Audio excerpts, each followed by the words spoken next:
Hi everybody, welcome to Sessions with Paola. Guys, I have been in a little bit of a hiatus, but I am back. And what better way to come back than with this fabulous guest of mine, Yael.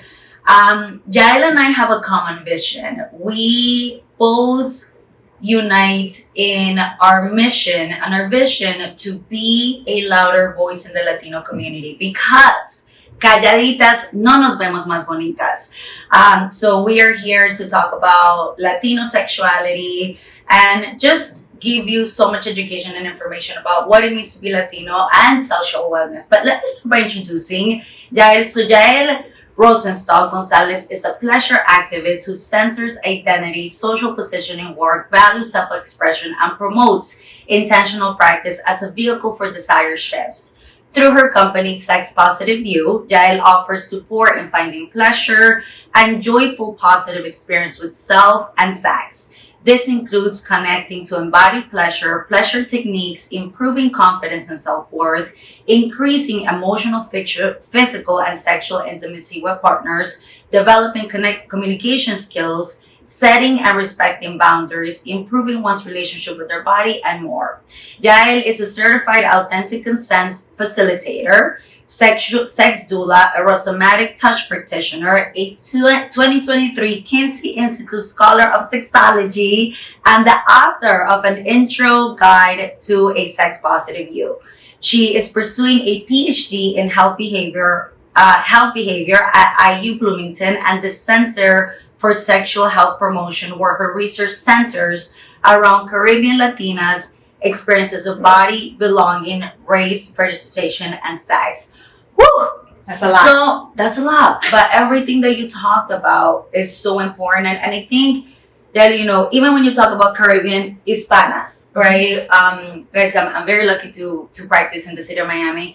And we have so many cultures, Nicaraguan, Salvadorian. So I think it's so important to understand that even though we're using Latinos and Latinas, every culture can be really different and really unique. So yeah, thank you for joining us. You're my first interview.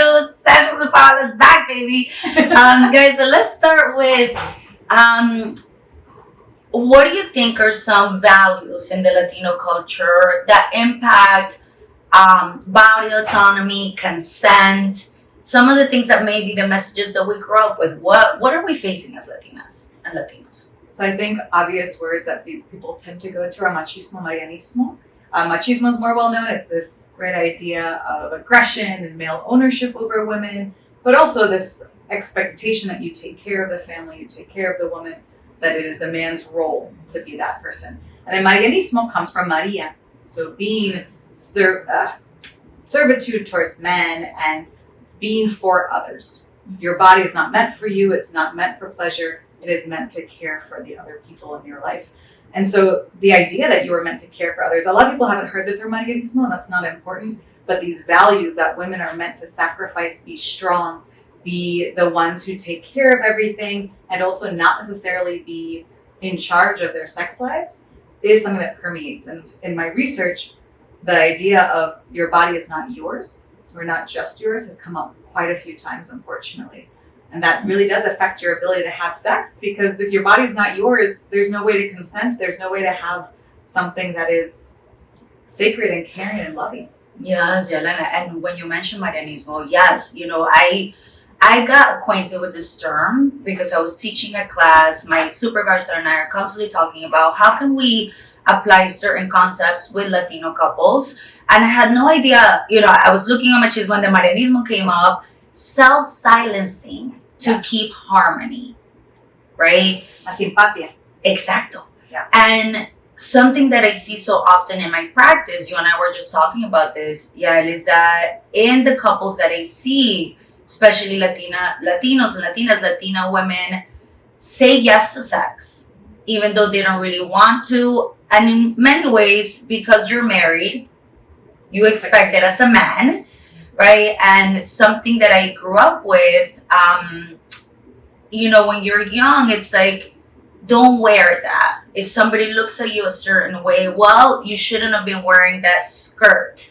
Yet when you grow up, the expectation is, well, you better have amazing sex with your husband, otherwise it's going to be for a younger model, right? So there's very mixed messages. And this idea of marianismo, how can you advocate for pleasure, right, if this is something that you should or must, kind of like an obligation? So I think we have to take these things into account.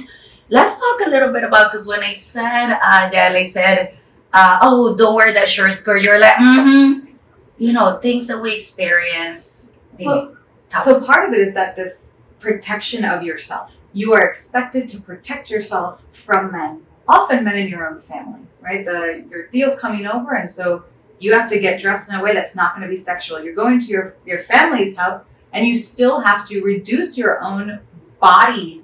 If you're voluptuous or what have you, you have to hide, because it is your responsibility as a child to control the sexual desires of someone else, which is not going to make you really want to have sex either, because now it's this thing, it's a burden. It's a burden to control the whims of someone else, which you can't control.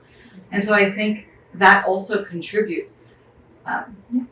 And because when we think a little bit about, so I'm watching my sister, she's got 2 kids, and her oldest, Matias, he's not a hugger. He doesn't, and I'm watching her, how great she's kind of dealing with consent, right? He says, okay, you can give a high five or you can say hi later. When I was growing up, and I don't know if this was your experience, we had to say hi to everybody, even like the people that we felt a little bit uncomfortable around, because if not, no seas grosera, right?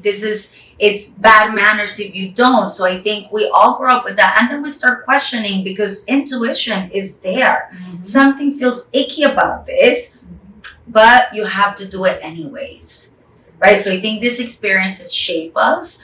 I wonder, yes? It goes back to simpatia, right? I'm going to do things that are not comfortable for my body to care for others. And this isn't just for women. Sympathy is something that actually happens across our gender community. But this expectation of self-sacrifice for the well-being of others and the harmonies. And I'm glad that you mentioned all genders, because I think when we think about machismo, how many Latino men, right, that maybe their libido or desire is responsive versus spontaneous. And we have to really grow away from this idea that men always want sex, right? Because then there is another issue. This type of messages affect all of us.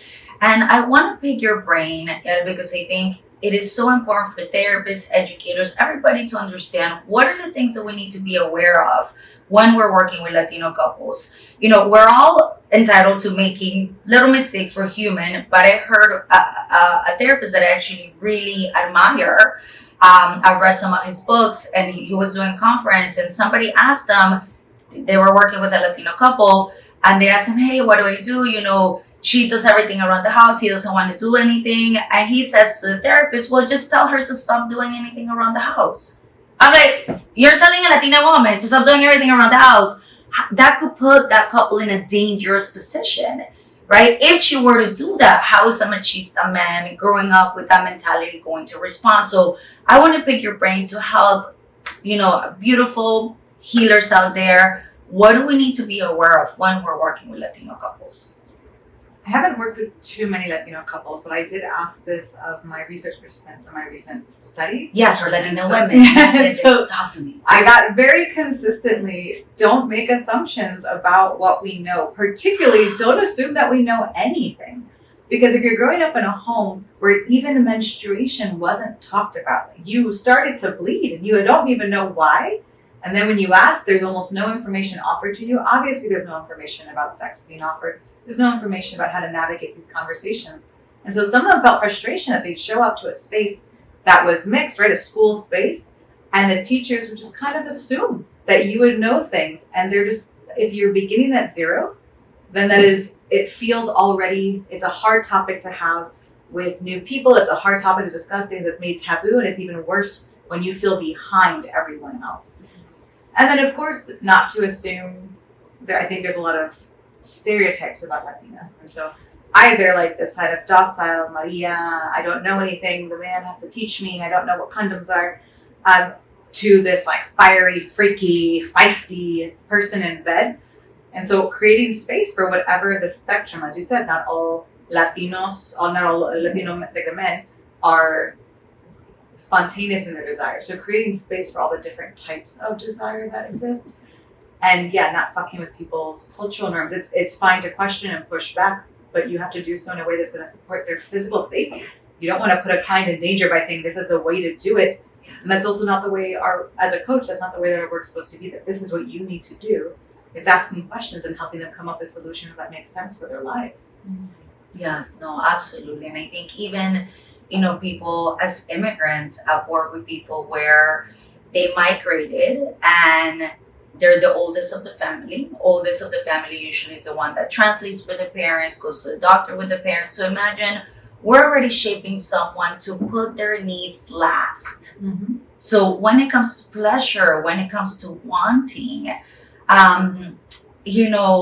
there's a certain ferocious assertiveness to pursue.